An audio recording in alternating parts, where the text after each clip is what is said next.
Hello everyone, welcome back to my YouTube channel.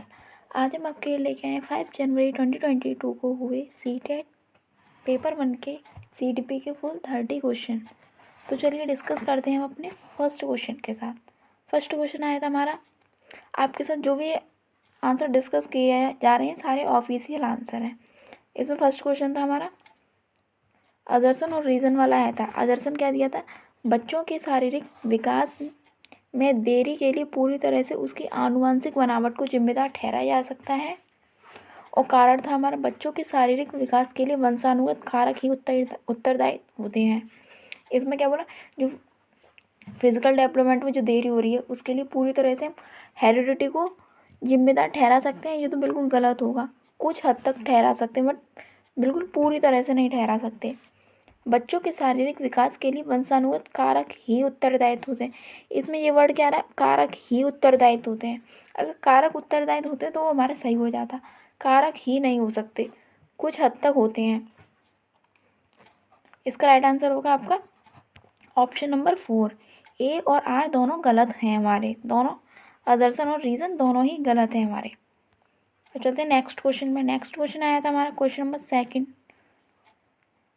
निम्न में से कौन सा सूक्ष्म कौशल के उपयोग का उदाहरण है। सूक्ष्म कौशल कौन से होते हैं, फाइन मोटर स्किल्स, जिसमें हमारी छोटी मांसपेशियां का वर्क करती हैं। छोटी मांसपेशियां काम करती हैं, किस में करती हैं, दौड़ना, चलना, घसीट कर लिखना, कूदना, इसमें करती हैं घसीट कर लिखना। इन सब में तो बड़ी करती हैं। तो ये कौन से हुए, स्थूल कौशल के उदाहरण हुए ये सारे। चलते हैं नेक्स्ट क्वेश्चन पे। Question number 3। क्वेश्चन 3 आया था, इनमें से कौन सा बच्चा मध्य बाल्यावस्था में होगा। कौन सा होगा मध्य बाल्यावस्था में, मतलब मिडिल चाइल्डहुड में। इसका राइट आंसर होगा एक बच्चा जिसने नियमों के अर्थ की समझ विकसित कर ली है और तर्क कर सकता है, मतलब उसने अभी अभी विकसित की है और वो तर्क भी कर सकता है। क्वेश्चन नंबर 4 आया था हमारा, फिल्मों और विज्ञापनों के व्यवहार से जेंडर उपयुक्त तरीकों के बारे में बहुत संकेत मिलते हैं। यह समाजीकरण की डैश संस्था के रूप में डैश की भूमिका पर प्रकाश डालता है। इसका राइट आंसर होगा, यह समाजीकरण की मीडिया संस्था के रूप में द्वितीयक की भूमिका पर प्रकाश डालता है। अब चलते हैं नेक्स्ट क्वेश्चन पे। क्वेश्चन नंबर 5 आया था हमारा, पूर्व संक्रियात्मक अवस्था में कौन सी संज्ञानात्मक दक्षता आती है। इसका राइट आंसर होगा आपका लक्ष्य निर्देशित व्यवहार की क्षमता, गोल डायरेक्टेड बिहेवियर की। चलते नेक्स्ट क्वेश्चन पे। नेक्स्ट क्वेश्चन आया था हमारा क्वेश्चन नंबर 6। प्याजे के अनुसार एक शिक्षक का डैश और डैश होना बहुत जरूरी है। कैसा होना जरूरी है, गतिशील और लचीला होना जरूरी, फ्लेक्सिबल होना चाहिए टीचर। क्वेश्चन नंबर 7 आया था हमारा, लेव वाइगोस्की के विचार में क्या है, भाषा संज्ञानात्मक विकास को सुगम बनाती है। इसका राइट आंसर होगा ऑप्शन नंबर 3। चलते हैं नेक्स्ट क्वेश्चन पे। क्वेश्चन नंबर 8 पे, लेव वाइगोत्स्की के अनुसार निम्न में से कौन से कारक बच्चों के संज्ञानात्मक विकास को सुगम बनाते हैं। इसका राइट आंसर होगा वाइगोत्स्की के विकास में जो उनका सिद्धांत है, सामाजिक उपकरण और सामाजिक संपर्क। इनकी थ्योरी 3 चीज़ों पर डिपेंड है, SCL, सोशल, कल्चर और लैंग्वेज, भाषा, सांस्कृतिक और समाज। जहाँ भी हमें ये 3 दिख जाए ऑप्शन, वही सही होगा हमारा ऑप्शन वाइगोत्स्की के बारे में। क्वेश्चन नंबर 9 आया था हमारा, एक बाल केंद्रित कक्षा में अधिगम कैसा होना चाहिए। अधिगम शिक्षक और छात्रों द्वारा सह निर्मित होना चाहिए। क्वेश्चन नंबर 10 आया था, लॉरेंस कॉलबर्ग के नैतिक विकास के सिद्धांत के किस चरण में बच्चे दूसरों के इरादों की अपेक्षा करता है और इसके बजाय अधिकार और नकारात्मक परिणामों के डर पर ध्यान केंद्रित करते हैं। इसका राइट आंसर होगा आपका सजा और आज्ञाकारिता अभिविन्यास, जो स्टार्टिंग में ही होती है, प्री कन्वेंशनलिस्ट। क्वेश्चन नंबर 11 आया था, हावर्ड गार्डनर के सिद्धांत में सोच को व्यक्त करने के लिए धारा प्रवाह और लचीले ढंग से भाषा का उपयोग करने की क्षमता, मतलब भाषा का उपयोग करना है लचीले ढंग से, अच्छे से, फ्लुएंटली। तो कौन सी बुद्धि की विशेषता है ये। इसका राइट आंसर हो जाए ऑप्शन नंबर 1, भाषाई बुद्धि की, लिंग्विस्टिक की। क्वेश्चन नंबर 12 आया था हमारा, निम्न में से कौन सी रणनीति कक्षा में व्यक्तिगत मतभेदों को पूरा करने के लिए प्रभावी नहीं है? इसका राइट आंसर होगा आपका छात्रों में कमियों को पहचानें और उन्हें ठीक करें। चलते हैं नेक्स्ट क्वेश्चन पे। क्वेश्चन नंबर 13 आया था, 4 साल के राहुल को एक गुड़िया उपहार में मिलने पर वह बोला, मैं इसका क्या करूँगा, लड़के गुड़िया से नहीं खेलते। क्या दर्शाता है? इसका राइट आंसर होगा आपका ऑप्शन नंबर 3, जेंडर रूढ़िवादिता। अब चलते हैं नेक्स्ट क्वेश्चन पे। क्वेश्चन नंबर 14 आया था हमारा, सीखने के आकलन के बजाय सीखने के लिए आकलन सुनिश्चित करने के लिए एक शिक्षक को क्या करना चाहिए? इसका राइट आंसर होगा आपका शिक्षण अधिगम की दैनिक प्रक्रिया में आकलन को शामिल करें। जो दैनिक अभिक्रिया है, शिक्षक की दैनिक प्रक्रिया है, छोटे छोटे टास्क कराते हैं, उसमें आकलन को शामिल करें। क्वेश्चन नंबर 15 आया था, किस तरह से प्रश्न पूछकर बच्चों में समालोचनात्मक सोच को बढ़ावा दिया जा सकता है? क्रिटिकल थिंकिंग ना कैसे डेवलप की जा सकती है बच्चों में? इसका राइट आंसर होगा आपका बीजों को अंकुरण के लिए हवा की आवश्यकता होती है, सिद्ध करने के लिए एक प्रयोग की रूपरेखा तैयार कीजिए। चलते हैं नेक्स्ट क्वेश्चन पे। क्वेश्चन नंबर 16 आया था हमारा, एक समावेशी व्यवस्था में कौन सी किसकी ज़रूरतों के अनुसार यथोचित संयोजन करता है? इसका राइट आंसर होगा ऑप्शन नंबर 2, स्कूल छात्र की ज़रूरतों के अनुसार। स्कूल करता है समायोजन स्कूल करता है जैसे छात्र की ज़रूरत होती है उसके अकॉर्डिंग। क्वेश्चन नंबर 17 आया था, वो छात्र जिन्हें डैश है उन्हें पाठ पढ़ने और लंबे अंशों को समझने में लगातार चुनौतियों का सामना करना पड़ता है। इसका राइट आंसर होगा आपका 17 का ऑप्शन नंबर 3, पठन वैकल्य मतलब डिसलेक्सिया, उन्हें जिन्हें पढ़ने में दिक्कत आती है और समझने में दिक्कत आती है। क्वेश्चन नंबर 18 आया था हमारा, सुविधाहीन और वंचित समूह के शिक्षार्थी को संबोधित करने के लिए एक शिक्षक को क्या करना चाहिए? इसका राइट आंसर हो जाएगा आपका क्या करना चाहिए शिक्षक को?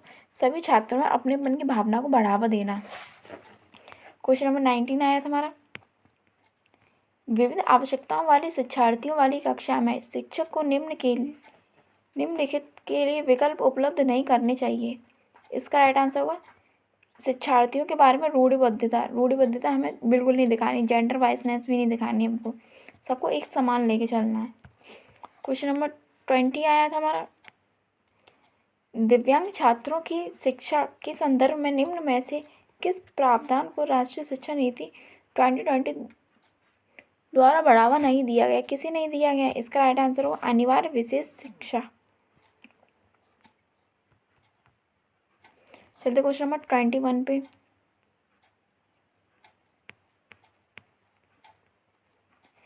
बच्चे किस तरह सीखते हैं? इसका राइट आंसर होगा पढ़कर, सुनकर, देखकर, क्रिया करके। इसका राइट, ये ऑप्शन चारों ही सही है। इसका राइट आंसर होगा option number 4, first, second, third and fourth. Question number 22 आया था हमारा, आदर्शन और रीजन वाला। अभिकथन यह दिया था, यह महत्वपूर्ण है कि विद्यार्थियों को अपने स्वयं के अधिगम पर कुछ नियंत्रण करने की अनुमति दी जाए। इसका तर्क दिया था, अपने अधिगम पर नियंत्रण रखने से विद्यार्थियों को यह निर्णय लेने में मदद मिलती है कि क्या सीखना है और कैसे। इसका राइट आंसर होगा ए और आर दोनों ही सही हैं, और आर सही व्याख्या करता है एक ही। नेक्स्ट क्वेश्चन आया था हमारा क्वेश्चन नंबर 23, एक शिक्षक को उन गतिविधियों को बढ़ावा देना चाहिए जो डैश हो, कैसी हो? इसका राइट आंसर होगा आपको जो सांस्कृतिक रूप से उपयुक्त हों। अब चलते क्वेश्चन नंबर 24 पे, एक शिक्षक को ऐसी गतिविधियों की रूपरेखा तैयार करनी चाहिए जो डैश को बढ़ावा दे। कैसी गतिविधि की करनी चाहिए? इसका राइट आंसर होगा आपका अब सारी सोच की, मतलब डाइवर्जेंट थिंकिंग की, मतलब बच्चा दिशाओं में सोचे, चारों तरफ एक प्रॉब्लम के बहुत सारे सॉल्यूशन निकाले, आउट ऑफ द बॉक्स सोचे, ना कि एक ही पर अटक जाए। क्वेश्चन नंबर 25 आया था हमारा, समकालीन सिद्धांतकारों के अनुसार सीखना प्राथमिक रूप से एक डैश गतिविधि है। इसका राइट आंसर होगा कैसी गतिविधि है, यांत्रिक। चलते क्वेश्चन नंबर 26 पे। अभिकथन दिया था, एक शिक्षक को छात्रों की भी समस्या समाधान रणनीतियों के विकास की सुविधा प्रदान करनी चाहिए। इसका कारण दिया था, समस्या समाधान की रणनीतियाँ अधिगम में सुधार करती हैं और समालोचनात्मक चिंतन को बढ़ावा देती हैं। इसका राइट आंसर होगा ए और आर दोनों सही हैं और आर सही व्याख्या करता है ए की।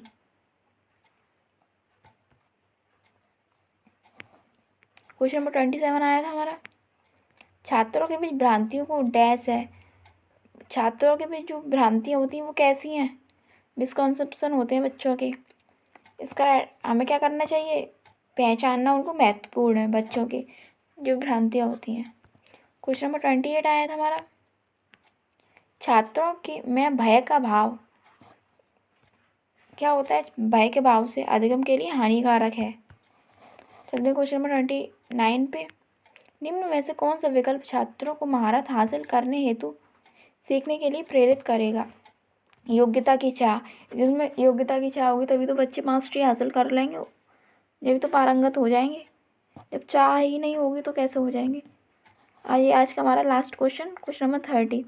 अर्थपूर्ण अधिगम को सुसाध्य करने के लिए एक शिक्षिका को क्या करना चाहिए। इसका राइट आंसर होगा संप्रत्यों की समझ को महत्व देना चाहिए। उनके जो कॉन्सेप्ट होते हैं, कॉन्सेप्ट की समझ है, उनको महत्व देना चाहिए। ये हो गए आज के हमारे 30 क्वेश्चन।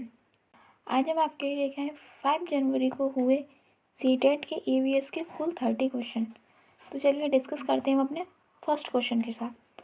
फर्स्ट क्वेश्चन आया था हमारा, आपके साथ जो भी आंसर डिस्कस किए जा रहे हैं सारे ऑफिशियल आंसर हैं। यदि आपको हमारी वीडियो पसंद आती है तो हमारी वीडियो को लाइक कीजिए। फर्स्ट क्वेश्चन आया था हमारा, तरुण भारत संघ एक ऐसी संस्था है जो जल संरक्षण के लिए कार्य करती है। इस संस्था के प्रधान निम्न में से एक हैं। कौन है जो जल संरक्षण के लिए कार्य करती है, उस संस्था के प्रधान कौन। इसका राइट आंसर होगा राजेंद्र सिंह। नेक्स्ट क्वेश्चन आया था हमारा क्वेश्चन नंबर 62। भूमिगत जल के स्तर की क्षीणता का मुख्य कारण क्या बना। इसका राइट आंसर होगा सिंचाई हेतु ट्यूबवेल तथा हैंड पंपों का उपयोग होना। क्वेश्चन नंबर 3 आया था हमारा, कई स्थानों पर अम्ल वर्षा जलीय विविधता को प्रभावित कर रही है। अम्ल वर्षा निम्न में से किन प्रमुख रसायनों के कारण होती है। इसका राइट आंसर होगा नाइट्रिक अम्ल तथा सल्फ्यूरिक अम्ल के कारण होती है अम्ल वर्षा। चलते हैं क्वेश्चन नंबर 64 पे। धरती पर अलवण जल की उपलब्धता बहुत कम है। कुल उपलब्ध अलवण जल की निम्न में से किसमें सर्वाधिक प्रतिशत कुल अलवण जल की मात्रा है, मतलब जिस जल में नमक ना हो, लवण ना हो। इसका राइट आंसर होगा आपका ऑप्शन नंबर 4 जल प्रपात। बाकी सब में लवण ही लवण है। क्वेश्चन नंबर 65 आया था हमारा, निम्न में से जल के विषय में कौन सा सही नहीं है। इसका राइट आंसर होगा जल का घनत्व 100 डिग्री सेल्सियस पर सर्वाधिक होता है। चलते क्वेश्चन नंबर 66 पे। रीता अपने नौकरी वाले पिता, माता, छोटे भाई, दादा दादी, चाचा एवं उनके परिवार के साथ रहती है। इस प्रकार की परिवार व्यवस्था को क्या कहते हैं। इसका राइट आंसर होगा क्वेश्चन ऑप्शन नंबर 4 संयुक्त परिवार, जिसमें सभी परिवार के सदस्य एक साथ रहते हैं। क्वेश्चन नंबर 67 आया था हमारा, पहने चपटे और चौड़े आगे के दांतों वाले पशुओं की भोजन की प्राथमिकता भिन्न होती है। ये पशु निम्न में से कौन सी खाद्य संबंधी प्राथमिकता को चुनेंगे। इसका राइट आंसर होगा घास एवं शाक। क्वेश्चन नंबर 68 आया था हमारा, जो पौधे खारे जल वाले क्षेत्रों में उगते हैं उन्हें क्या कहा जाता है। इसका राइट आंसर होगा हेलोफाइट कहा जाता है, जो खारे जल वाले क्षेत्र में उगते हैं। चलते नेक्स्ट क्वेश्चन में। क्वेश्चन नंबर 69 आया था हमारा, जो रंग चित्र किसी कथा का चित्र करते हैं जिनमें केवल प्रकृति रंगों का उपयोग किया जाता है, उस चित्रकला को चित्रकाठी कहते हैं। यह चित्रकला संबंधित है, कहाँ से संबंधित है, चित्रकाठी चित्रकला। इसका राइट आंसर होगा आपका महाराष्ट्र। क्वेश्चन नंबर 70 पर चलते हैं। क्वेश्चन नंबर 70 आया था, उन आदिवासी वर्गों की पहचान कीजिए जो हिमाचल प्रदेश भारत के मूल निवासी हैं। इसका राइट आंसर होगा गद्दी जनजाति। हिमाचल की जनजाति गद्दी जनजाति। क्वेश्चन नंबर 71 आया था हमारा, निम्न में से कौन सा मिजोरम का सबसे प्राचीन नृत्य रूप है? मिजोरम का प्राचीन नृत्य कौन सा है? चेराव नृत्य। क्वेश्चन नंबर 72 आया था हमारा, भारत का सबसे बड़ा रेल मार्ग कौन सा है? कौन सा रेल मार्ग? डिब्रूगढ़ से लेके कन्याकुमारी तक सबसे बड़ा रेल मार्ग है। क्वेश्चन नंबर 73 आया था हमारा, कल्पना चावला एक भारतीय मूल के अमेरिकी अंतरिक्ष यात्री का निधन अंतरिक्ष यान में किस वर्ष हुआ था? इसका राइट आंसर होगा आपका 2003। चलते क्वेश्चन नंबर 74 पे। क्वेश्चन नंबर 74 आया था, पक्षी विभिन्न प्रकार के घोंसले बनाते हैं तथा घोंसले बनाने के लिए विभिन्न स्थानों का चुनाव करते हैं। निम्न में से कौन सा पक्षी पेड़ के तनों में अपना घोंसला बनाते हैं? पेड़ के तनों में कौन सा बनाते हैं? इसका राइट आंसर होगा बसंत गौरी, जिसको क्या बोलते हैं बारबेट। वो पेड़ के तने में ही अपना घोंसला बनाती है। क्वेश्चन नंबर 75 आया था हमारा, वैश्विक महामारी के समय में डॉक्टरों ने विटामिन सी से भरपूर भोजन ग्रहण करने की मात्रा को बढ़ाने के लिए कहा था, क्योंकि इसका कारण क्या था? क्योंकि यह संक्रमण के विरुद्ध लड़ने की ताकत प्रदान करता है। जो विटामिन सी होता है ना हमारा, वो संक्रमण के विरुद्ध लड़ने की क्षमता पैदा करता है। क्वेश्चन नंबर 76 आया था हमारा, जो भोजन हम खाते हैं उसका शरीर के अंदर क्या होता है? कक्षा 5 के विद्यार्थियों ने इस विषय पर चर्चा करने के लिए शिक्षक ने कहा। शिक्षक का उद्देश्य क्या था? इसका राइट आंसर होगा आपका विद्यार्थियों के अंतर्बोधि विचारों का अन्वेषण करना, जो उनके अंदर के विचार है उनको एक्सप्लोर करना।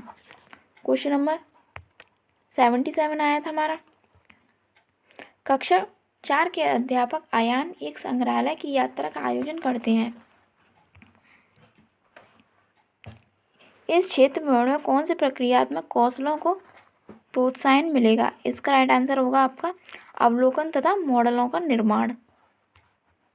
क्वेश्चन नंबर 78 आया था हमारा, जब जल में वस्तुओं की घुलनशीलता का अवलोकन करने के एक क्रियाकलाप ईवीएस की अध्यापिका मीरा अपने छात्रों से चीनी, नमक, नींबू का रस, हल्दी, आटा आदि लाने के लिए कहती है।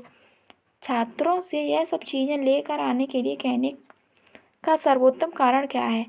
इसका राइट आंसर होगा ऑप्शन नंबर सी और डी, छात्रों को सम्मिलित करना, जिससे उनके ज्ञान का निर्माण आसानी से हो सके और छात्र अपने स्थानीय ज्ञान को स्कूल के ज्ञान से संबंधित कर सकें।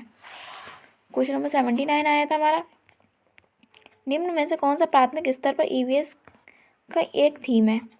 इसका राइट आंसर होगा चीज़ें हम कैसे बनाते हैं और करते हैं। क्वेश्चन नंबर 80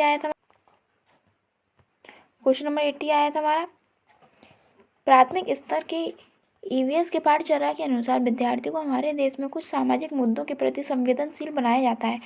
पहचान करें कि निम्न में से किन सामाजिक मुद्दों को पाठचर्या में लिया गया है? इसका राइट आंसर होगा बाल मजदूरी एवं वर्ग असमानताएं। चलते हैं नेक्स्ट क्वेश्चन में। क्वेश्चन नंबर 81 आया था हमारा, निम्न में से प्राथमिक स्तर पर ईवीएस की पाठ्य पुस्तकों की सबसे उपयुक्त विशेषता क्या है? इसका राइट आंसर होगा रटने द्वारा सीखने को सचेतन रूप से हतोत्साहित करने का प्रयास किया गया है। क्वेश्चन नंबर 82 आया था हमारा, ईवीएस की पाठ्य पुस्तकों में कहानियों का एवं वर्णन का उपयोग करने के लिए सबसे उपयुक्त कारण निम्न में से कौन सा है? इसका राइट आंसर होगा आपका ऑप्शन नंबर फर्स्ट, कहानी अथवा वर्णन के पात्रों के साथ विद्यार्थियों को आसानी से तदानुभूति का अनुभव कर सकते हैं। क्वेश्चन नंबर 83 आया था, निम्न में से किस आवृत्ति का मूल्यांकन ईवीएस के सिखाने के लिए उपयुक्त है? इसका राइट आंसर होगा प्रतिदिन का मूल्यांकन सीखने सिखाने के लिए उपयुक्त विद्यार्थियों के लिए। क्वेश्चन नंबर 84 आया था हमारा, ईवीएस की अध्यापिका मीरा को शांत कक्षा पसंद है तथा वह अपने विद्यार्थियों को कहती है कि वे बैठकर आपस में अपना कार्य करें। निम्न में से विद्यार्थी किससे वंचित रहेंगे, उसके विद्यार्थी किससे वंचित रहेंगे। इसका राइट आंसर होगा आपका किससे वंचित रहेंगे, सहपाठी द्वारा सीखना। उनसे कह देंगे कि शांत बैठो बिल्कुल और चुपचाप से अपना काम करो, तो बच्चे किससे वंचित रह जाएंगे, मतलब ग्रुप में सीखना, फिर आपस में करते रहेंगे अकेले। क्वेश्चन नंबर 85 आया था हमारा, शिक्षक द्वारा पूछे गए प्रश्नों के उत्तर के लिए निम्न में से कौन सी युक्ति विद्यार्थियों के लिए आकलन के लिए सही है। इसका राइट आंसर होगा ऑप्शन नंबर 3 बी तथा सी। उत्तरों में छात्रों के मूल विचारों का मूल्यांकन गुणात्मक हो, छात्रों के अनुभवों का मूल्यांकन गुणात्मक हो, अनुभवों का और मूल विचारों का।